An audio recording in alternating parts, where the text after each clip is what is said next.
Vamos reiniciar as atividades científicas do primeiro Congresso Internacional de Saúde Pública, já ratificando os agradecimentos a todos os congressistas que nos acompanham virtualmente. Na sequência de nossas atividades, assistiremos em instantes à apresentação do tema Tabela SUS Paulista. Antes, porém, peço a compreensão das senhoras e dos senhores, porque foi deixado aqui nesta sala uma caneta Parker vermelho com prata. Essa caneta é uma obra de colecionador e tem assim um forte valor sentimental para o seu dono. Então, por gentileza, se alguém dos congressistas aqui presentes encontrou, viu essa caneta vermelha, Parker, vermelha com prata, ela é da Universidade da Espanha, foi um presente e é algo muito simbólico. Se alguém, porventura, tiver encontrado, queira deixar conosco na mesa aqui lateral a este palco. Outra coisa, infelizmente, alguns congressistas ainda não devolveram os fones de tradução. Obviamente que é compreensível em virtude da intensidade das atividades que acontecem neste congresso. Mas, se for possível, agora ou no próximo intervalo, por gentileza, queiram fazer a devolução dos fones de tradução. Na sequência, portanto, abrindo a programação da tarde, Tabela SUS Paulista. Para exercer a função de moderadora, convido ao palco a doutora Ana Maria Malik, que aqui retorna, ela que é médica e professora titular da FGV.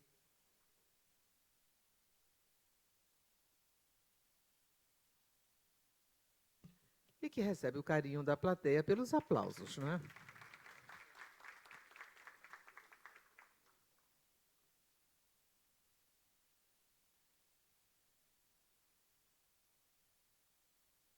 Convido ao palco o palestrante, Dr. Alberto Tomasi Diniz Tiefense,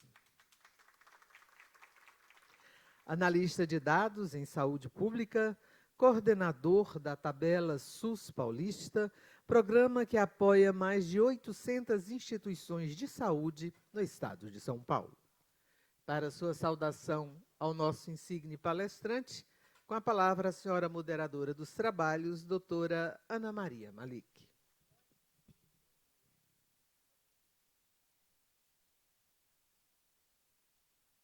Oi de novo. Boa tarde. A gente vai começar a tarde de hoje com um tema que é muito interessante, porque é uma nova tabela de remuneração para os hospitais que prestam serviços ao SUS. Eu fiz desculpem falar isso, mas eu fiz uma pesquisa 2 anos atrás, quando estava começando o desenho da tabela SUS paulista, e era sobre financiamento de filantrópicas de maneira geral. E como eu sabia que estava começando a gestação dessa tabela, eu perguntava para as pessoas para os especialistas que a gente entrevistou, o que eles achavam que ia acontecer com isso. Então, interessante notar que, dependendo de qual era a causa que esses especialistas esposavam, eles achavam interessante, eles achavam arriscado, eles achavam ousado, eles achavam impossível, enfim.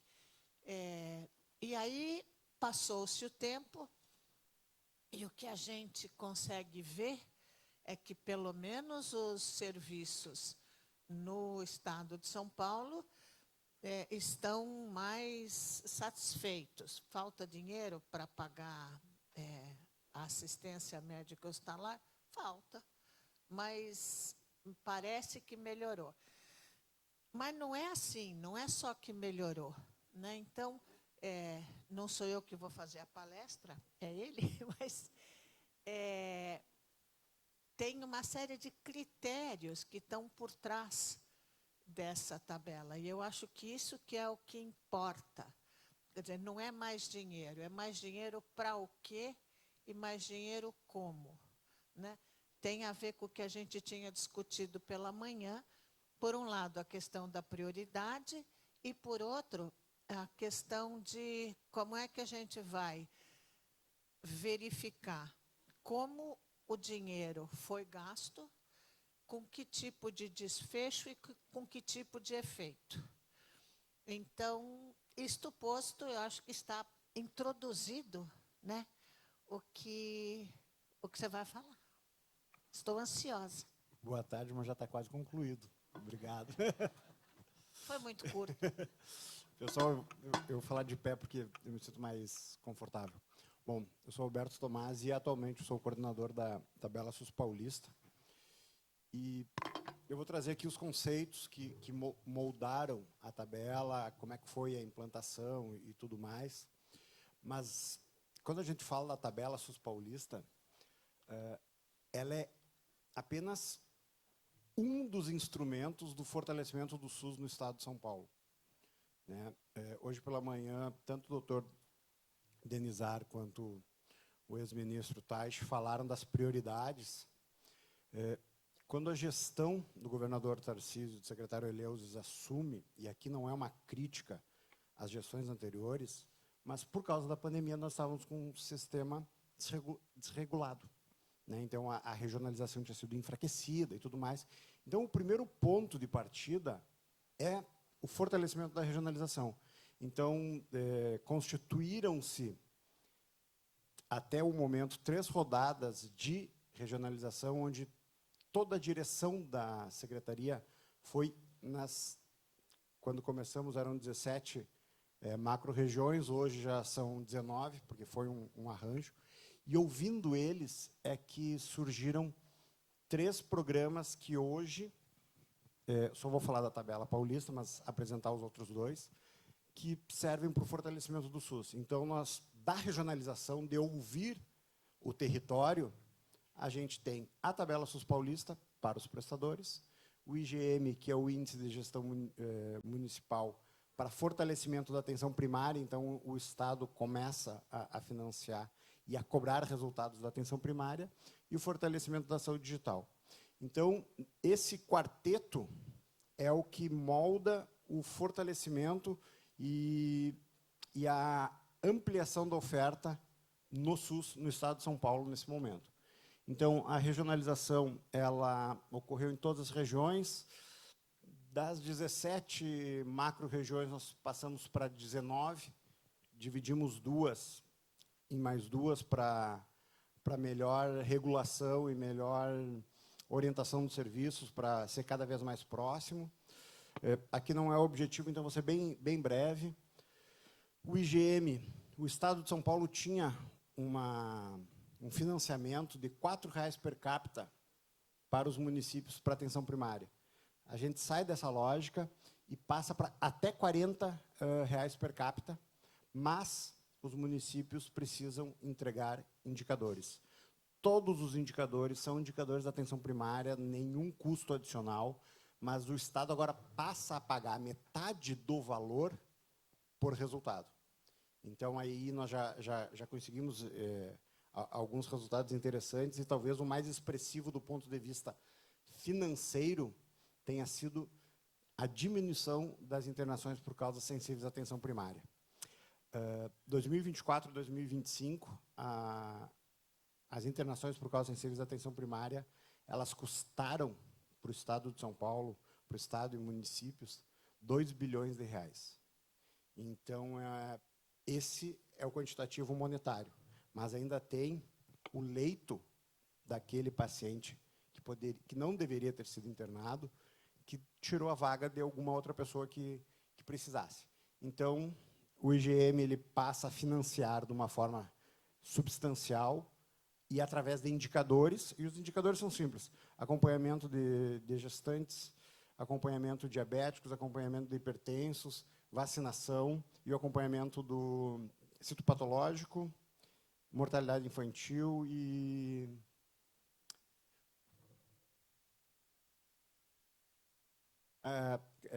internações por causas sensíveis da atenção primária. Então, são os 10. E a saúde digital, já implantamos em todo o Estado, todas as regionais já estão. Às vezes é meio absurdo falar em saúde digital, mas é uma coisa tão básica, mas estava dependendo tanto de um apoio, de um aporte. E, se eu não me engano, foi o ex-ministro Taish que falou sobre as... Não, o doutor Denizar falou sobre as pessoas não estarem tão qualificadas na ponta, e a gente percebe isso, principalmente naqueles municípios mais vulneráveis. É necessário, sim, uma visão com mais carinho para a qualificação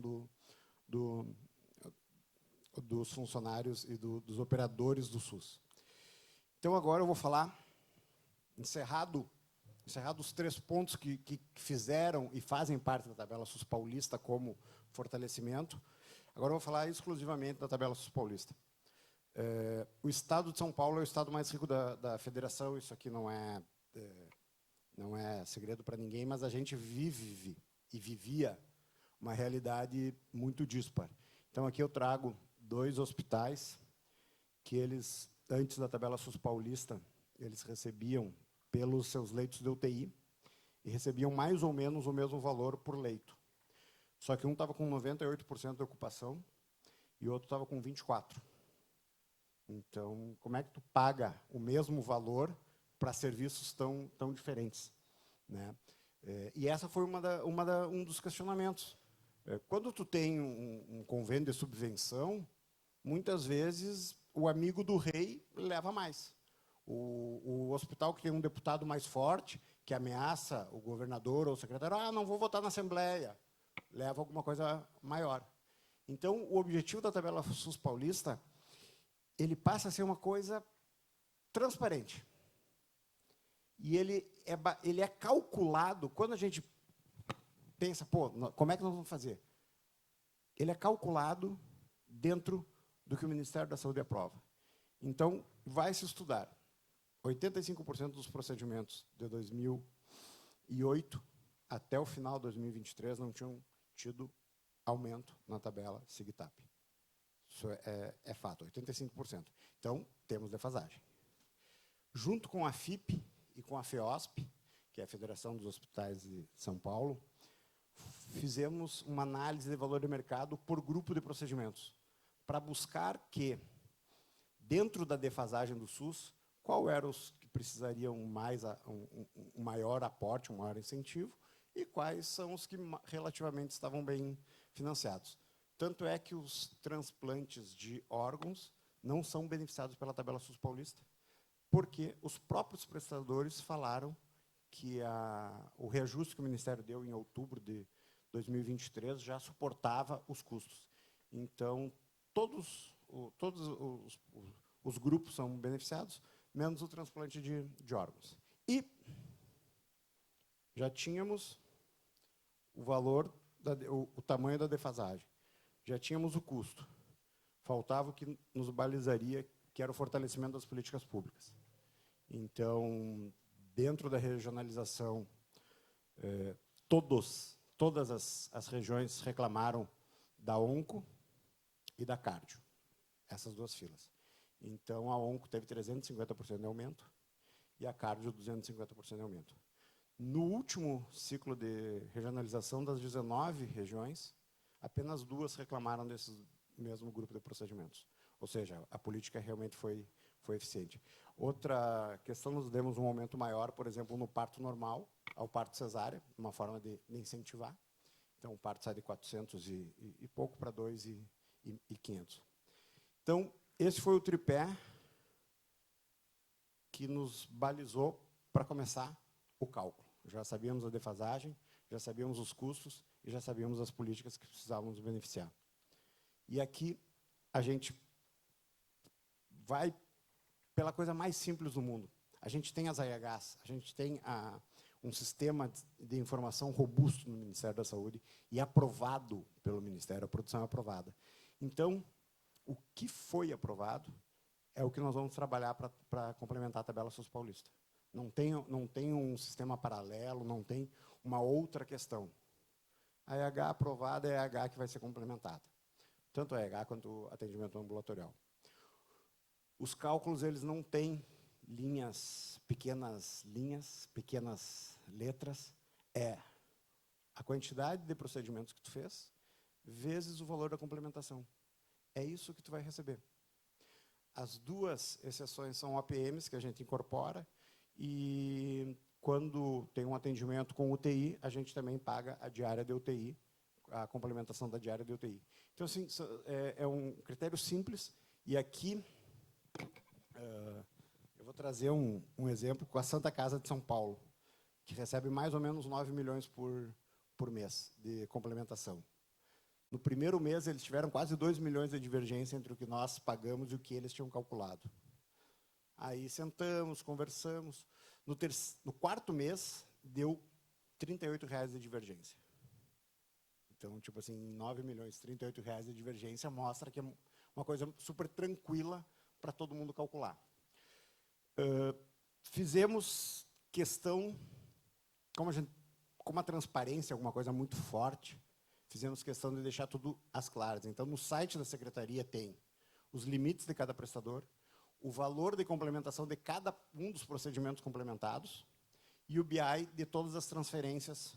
Então, qualquer pessoa pode ir lá, pode baixar o Excel, fazer o cálculo de acordo com a sua produção e vai bater a conta. É simples. E, a pedido do governador Tarcísio, quando foi falado, olha, serão 5 bilhões a mais por ano, o governador pediu que não houvesse aumento de burocracia. Porque não adianta eu colocar 5 bi a mais e os caras têm que contratar todo um serviço extra para ficar fazendo prestação de contas e tudo mais. Então, por isso, optou-se pela produção aprovada do Ministério com a complementação do Tesouro do Estado. E aqui é uma coisa, tipo assim, falando parece tão simples, e nós tivemos muita cobrança, e nós lemos alguns artigos que os caras falaram que não ia dar certo, né? E daí a gente fica pensando assim, pô, a roda foi criada uns 3.500 anos antes de Cristo.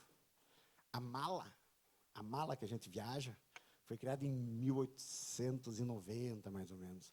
E a mala com rodinha, que é a união de duas tecnologias, foi em 1960.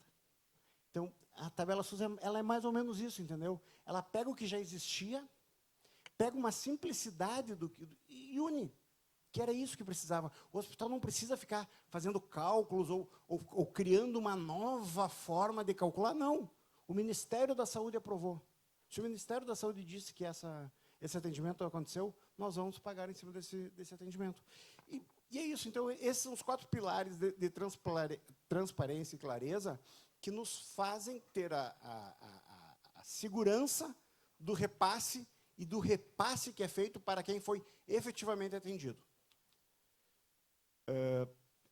A tabela SUS paulista ela é criada com a resolução 198, aqui é um pouco mais a parte burocrática, a resolução 198 no final de dezembro de 23, onde estabelece os critérios para pagamento.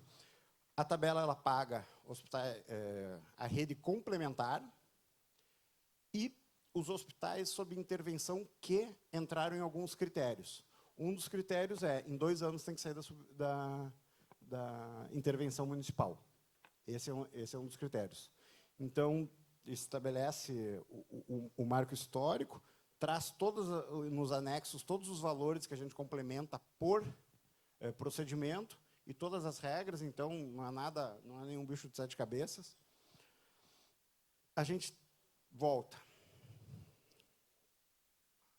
Tudo às claras e tudo conhecido para todo mundo. Então, o Hospital de Presidente Prudente sabe exatamente quanto ele vai faturar em cima da produção dele, o Hospital das Clínicas São Paulo sabe exatamente quanto ele vai faturar, todos eles têm os seus limites bem estabelecidos, e isso foi uma questão que nos trouxe muita alegria, porque em São Paulo existia uma regra não escrita de que se tu produzisse 85% do teu teto federal, tu ganhava 100%. Então, Então, quando nós fizemos a base da tabela SUS paulista, toda a produção foi baseada no que eles tinham efetivamente aprovado. Então, claro que tinha muito hospital, exatamente. Então, exatamente. E teve um caso de um hospital que, em novembro, todo mundo sabia que ia acontecer, porque, como a tabela paga com 2 meses de atraso, né, 2 meses de atraso não, entregou a produção de janeiro, início de fevereiro, o gestor consolida, manda para o Ministério, no início de março, o Ministério libera a produção, e nós pagamos entre o dia 25 e 27 todos os meses. Um município, um hospital, em dezembro, entregou apenas R$400 mil de faturamento. Pô.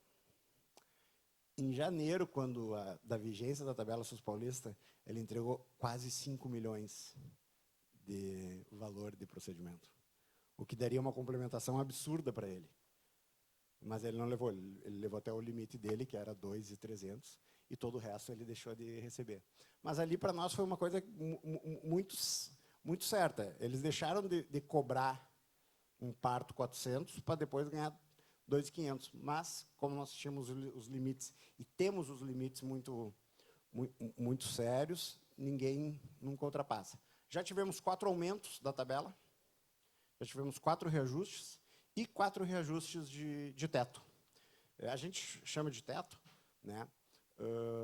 E no próximo slide aqui, eu trago os valores que foram aportados a maior. Mas, então, base de cálculo é a produção aprovada, a complementação é o valor que está disponível. Nós já tivemos aumento em procedimentos para câncer, para procedimentos oncológicos, ortopédicos e para pacientes de longa permanência. Nós estamos com, eu acho que não é segredo para ninguém, mas nós estamos com problemas de saúde mental um pouquinho, vagas de saúde mental um pouquinho complicadas. Não só nós, E nós já demos um aumento significativo para essas instituições para poderem ter a complementação adequada. Pagamento de 25 a 27 de cada mês. E por que esse pagamento 25 a 27 de cada mês? Porque o valor são os dias que a Secretaria faz os repasses para todos os hospitais e municípios nessa data. Então, todos os pagamentos saem juntos. Atualmente, 800 instituições que já foram beneficiadas.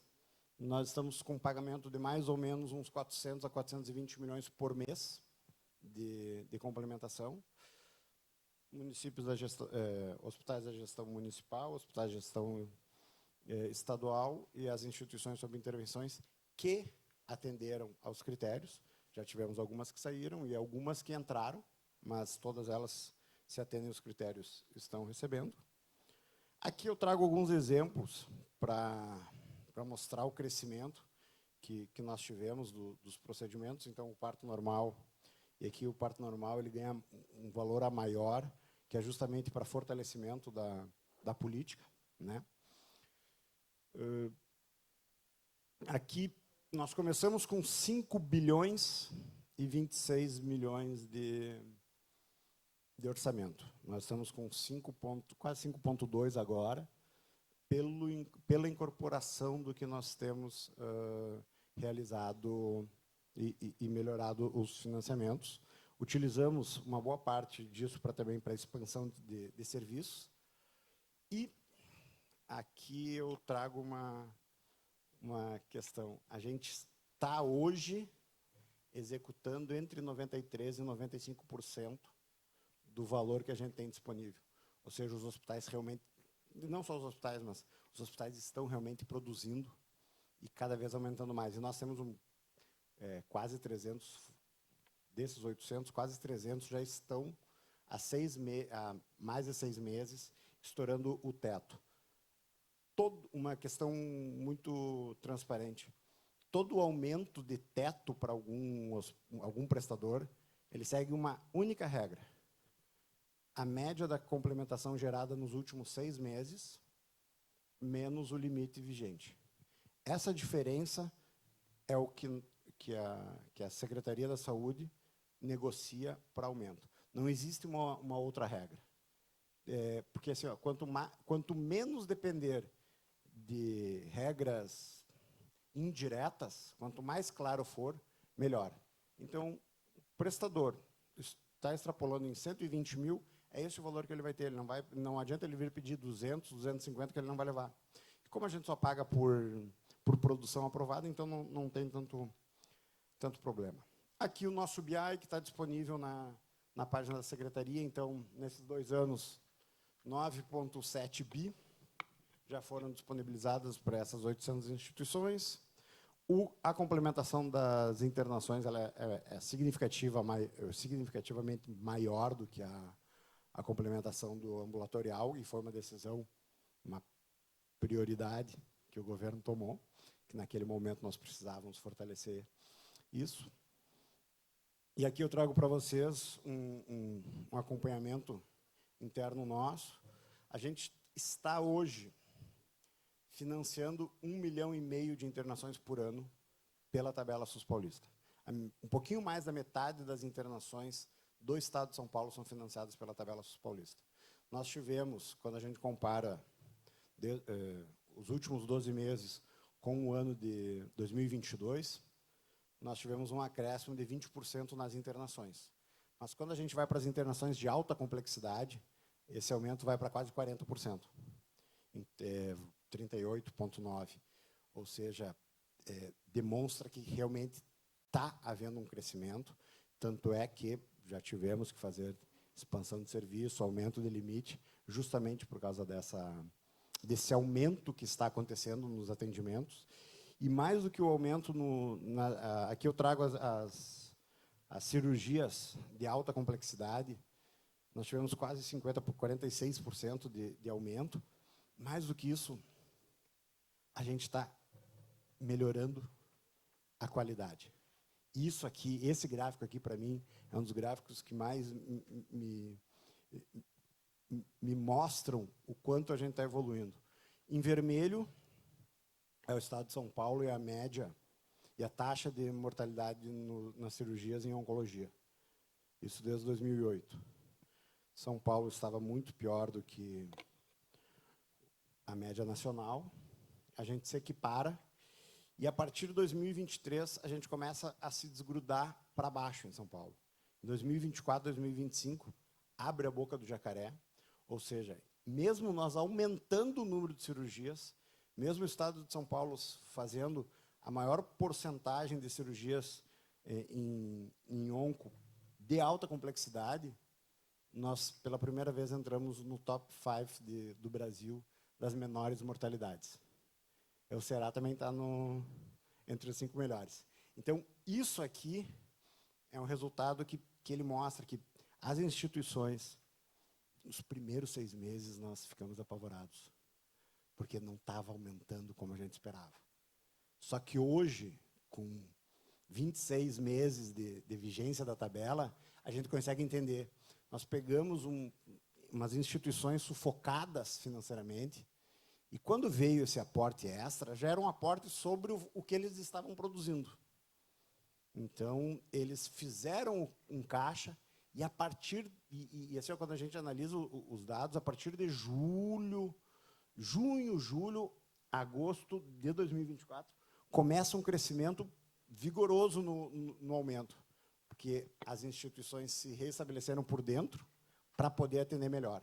E no atender melhor, a gente consegue ver gráficos tipo esse aqui, onde a nossa taxa de mortalidade está caindo de uma forma significativa, ou seja, atende mais, atende melhor e salva muito mais vidas. E, para finalizar, se nós fôssemos fazer um apanhado desses 26 meses de tabela SUS Paulista, nós tivemos aumento de serviços, e o aumento de serviços está muito ligado à regionalização da saúde. A proporção de atendimentos entre as macro-regiões diminuiu. Inclusive, regiões que eram muito tinham um certo déficit de atendimento, já conseguem hoje chegar a níveis satisfatórios de resolutividade dentro da sua própria região. Isso nos dá muita tranquilidade.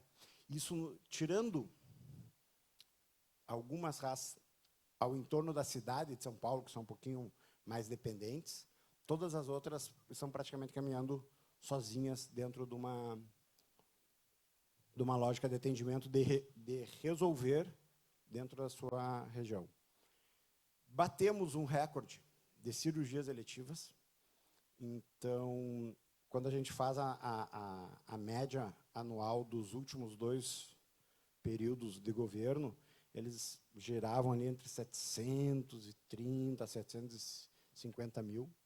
Nós, ano passado, batemos 1.300.000. No primeiro ano, batemos 1 milhão. Nós estamos com uma média de 1,1 milhão, ou seja, a gente aumentou 70% do que vinha sendo feito. Isso, muito, cirurgia que estava represada ainda pela pandemia. Nós ainda sofremos alguns reflexos, a gente não pode achar que não. E um dado aqui que daí ele não é tão bom, mas nós percebemos um aumento no diagnóstico do câncer de mama nas mulheres de uma forma muito mais grave quando elas são diagnosticadas. Isso é um problema que a gente está enfrentando com algumas ações. Diminuímos a taxa de mortalidade hospitalar em quase todos os grupos. Isso a gente tem um monitoramento mensal que fica fazendo tanto por macro-região quanto pelo estado inteiro. Reduzimos filas. Em algumas filas chegamos a reduzir em 86% o tempo médio da espera, o que nos dá uma certeza de que estamos produzindo e estamos fazendo. E, por fim, a gente entende que esse financiamento mais adequado às instituições, além de trazer mais atendimento, de trazer maior segurança para o paciente, está trazendo uma rede hospitalar em São Paulo mais robusta do ponto de vista de gestão. Estão havendo reformas, temos os hospitais fazendo cursos para os seus colaboradores, temos investimento tanto em capital humano quanto na estrutura física, e isso tem impactado enormemente nos resultados. E queria agradecer a paciência de vocês. Estourei em alguns segundos o meu tempo, mas estou à disposição se alguém precisar fazer alguma pergunta.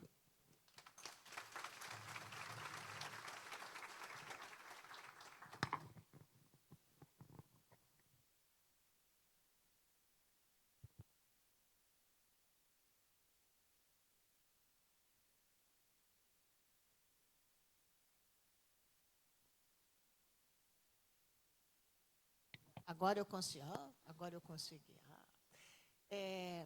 Então, eu vou tentar, de novo, juntar essa apresentação sobre a tabela SUS paulista com o que a gente ouviu antes.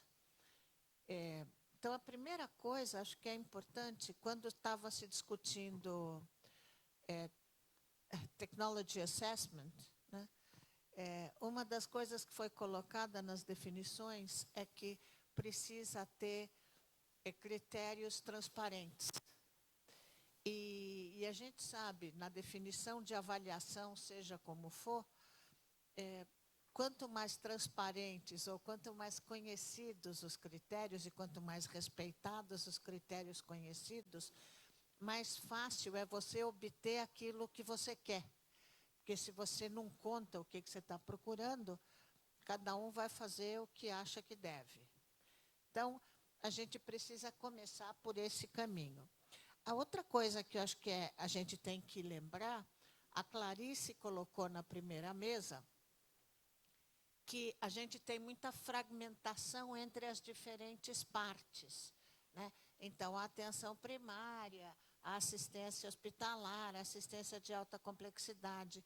E, do jeito que essa tabela, ou que foi feita essa apresentação, a gente mostra, ou a gente não, a gente percebe, quem mostrou foi ele, a gente percebe que, a rigor, houve, por exemplo, a percepção de que reduzir internação sensível por causa sensível à atenção primária faz com que os leitos sejam usados para coisas que precisam mais de uma internação, né?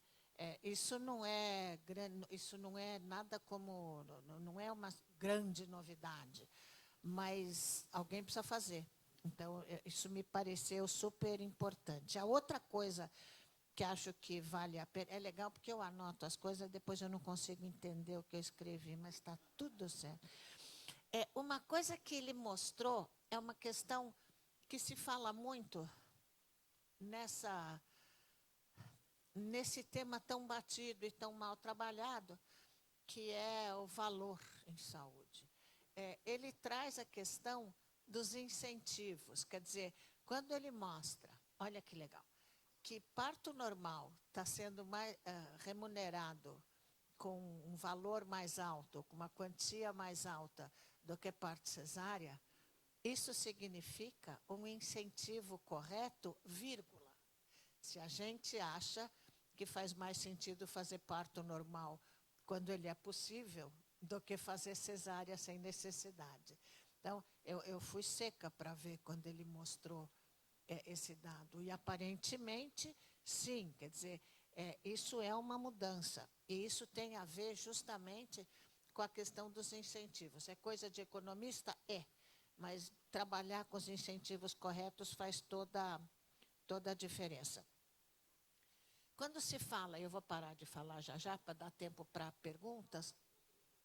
Então, no meu celular, mas eu estou aqui, momento, depois eu olho para a minha pergunta. Aqui tem gente autoritária na plenária.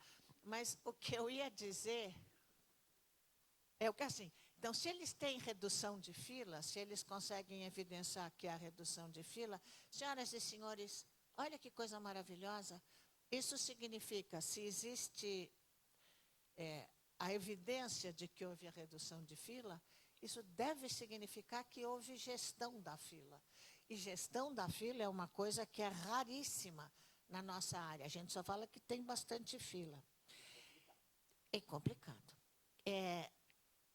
E, finalmente, antes de eu olhar o que me mandaram olhar, tem mais 2 pontos que eu queria trazer. Um deles tem a ver com a regionalização, o processo de regionalização do Estado. No processo de regionalização do Estado, que não é o que ele nos trouxe, mas que eu tenho seguido por dever de ofício, os representantes das regiões definem o que é prioridade nas regiões. E, portanto, você consegue acompanhar o que está sendo feito, se isso tem a ver com isso. Quer dizer, com... Só uma complementaçãozinha. Quando a senhora fala que são os atores do território que fazem isso, todo o recurso da expansão que foi disponibilizado pela tabela SUS paulista, ele foi todo decidido pela CIRS e não pelo núcleo central. E todo o aumento de repasse ou um novo serviço da tabela SUS paulista, ele vem à demanda da região, ele nunca parte do nível central. Só para complementar, senhora, desculpa. Não, imagina. Quando alguém fala que eu estou certa, eu adoro, tá? Mas eu acho que é importante a gente perceber mais 2 coisas. Então, uma delas é que tudo isso foi descrito para nós como um processo. E como um processo, não dá para dizer que é de longo prazo, porque começou em 2023, que foi o primeiro marco. Mas, na verdade, 2 anos e meio, do jeito que anda a política de saúde, quer dizer, do jeito que a gente trata a política de saúde aqui no país, de maneira geral, é um bom médio prazo e que vem sendo seguido. Quer dizer, a gente tem indicadores em função disso. Então, não é fazer hoje e esperar o resultado amanhã, porque isto não existe. Mas é olhar para hoje e perceber que nos primeiros 6 meses, seja lá por que for, ainda não houve resultado, mas 18 meses depois se conseguiu isso.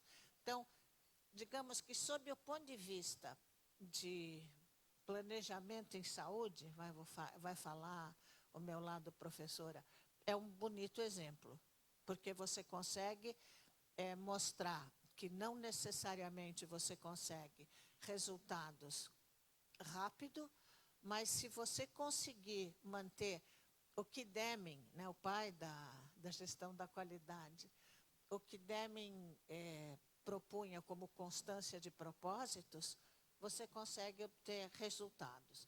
Então, eu acabo achando que é uma coisa importantíssima. E, finalmente, para retomar o que o Nelson falou na mesa antes do almoço, se você não tem infraestrutura, você não consegue caminhar. Então, houve recuperação de infraestrutura também. E, de novo, não foi feita pelo nível central, mas foi feita no âmbito dos diferentes serviços de saúde. Então, com isso, eu não tentei nem um pouquinho reproduzir a apresentação que foi feita, mas agora eu vou tentar ver o que me escreveram aqui. Oi? Pergunta do online. A Natália Simão falou, tem uma pergunta, se a complementação ocorre no procedimento principal ou em todos os procedimentos faturados na AIH?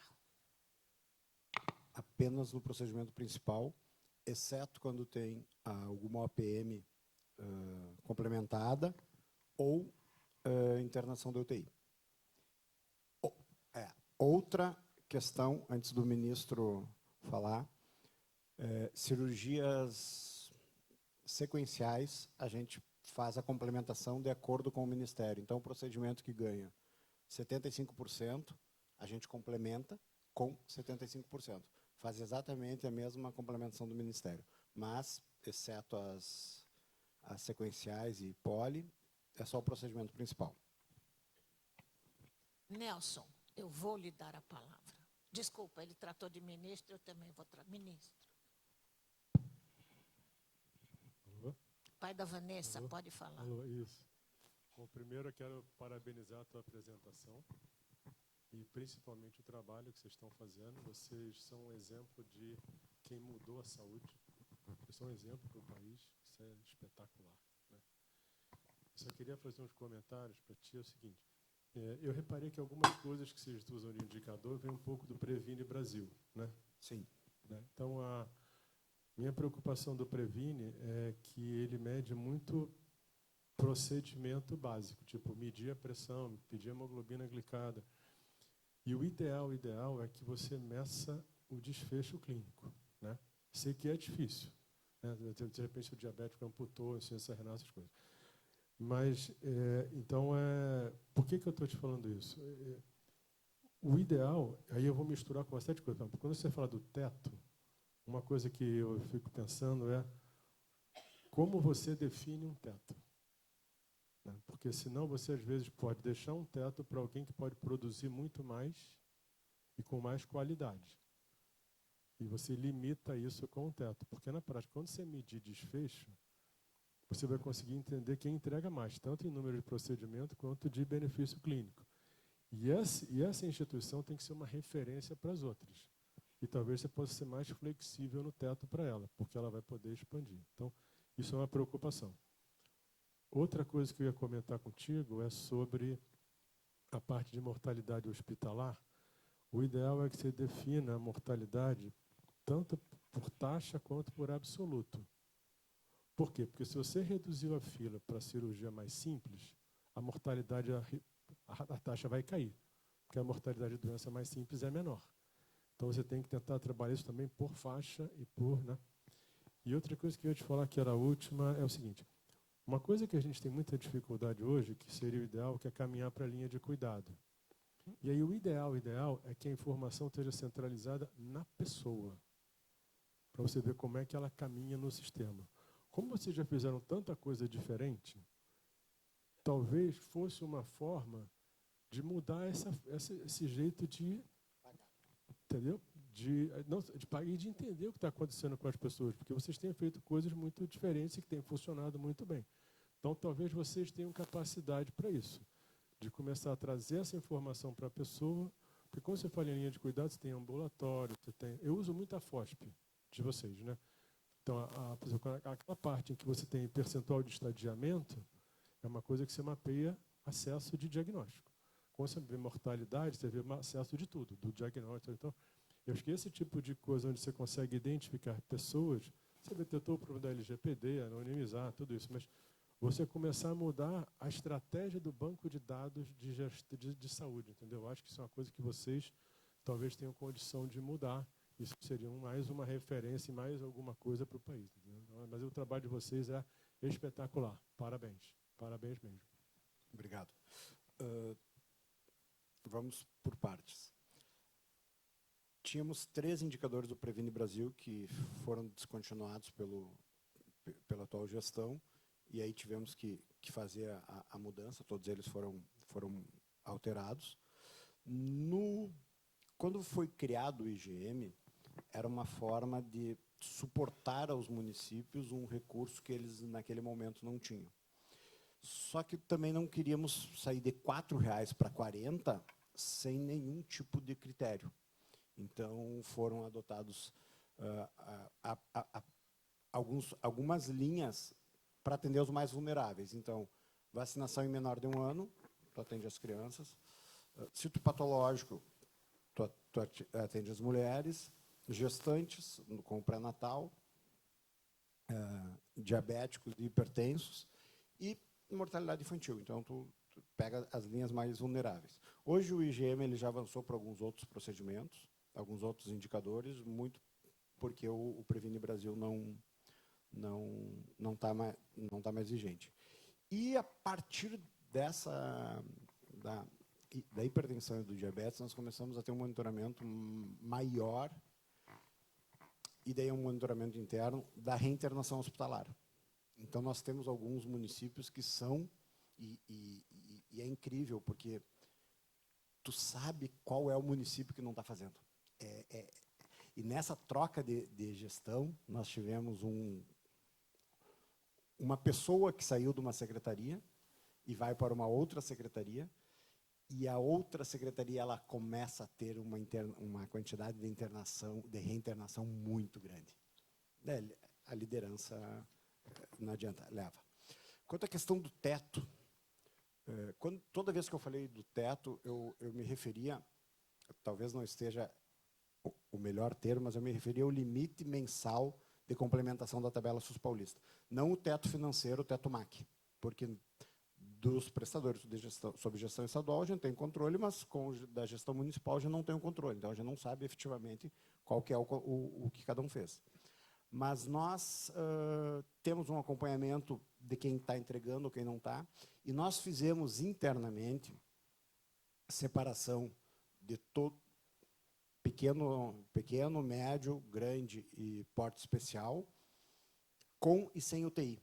Então, quando a gente compara uma cirurgia, qualquer tipo de cirurgia, uma mortalidade, em um hospital de 120 leitos, a gente sempre vai comparar ele entre os hospitais de 50 a 150, com ou sem UTI, dependendo do que ele vai ter. Então, ele sempre vai estar numa comparação mais com os seus iguais. E nós já tiramos limite da tabela SUS paulista de prestadores que tinham e que não atendiam. Então, tinha um hospital que ganhou um aporte de teto MAC do Ministério para Oncologia, demos a complementação necessária, só que eles não produziam. Eles efetivamente não produziam, até esses dias se manifestaram que talvez seria melhor trocar o teto deles, que eles não vão conseguir produzir, e nós retiramos o limite da tabela justamente para poder passar para algumas outras pessoas. E aqui, só para finalizar, a questão do desfecho. O hospital de base de São José do Rio Preto, ele começou, bem rapidinho, ele começou um processo, ele estava com as UTIs acima de 95% e sala de cirurgia vazia. Não vazia, mas ele não estava...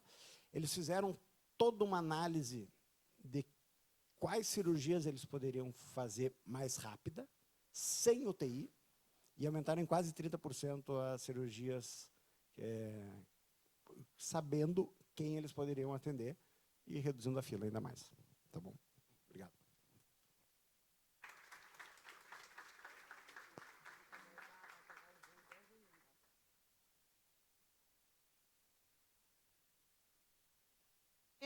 Vendo a Helena chegar aqui com isso mostra ter um sistema de informação que você consegue ler.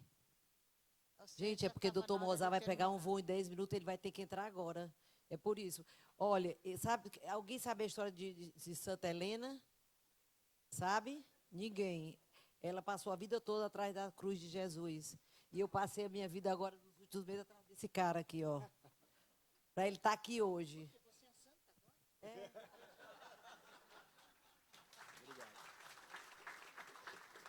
Tá, vamos lá bater a foto.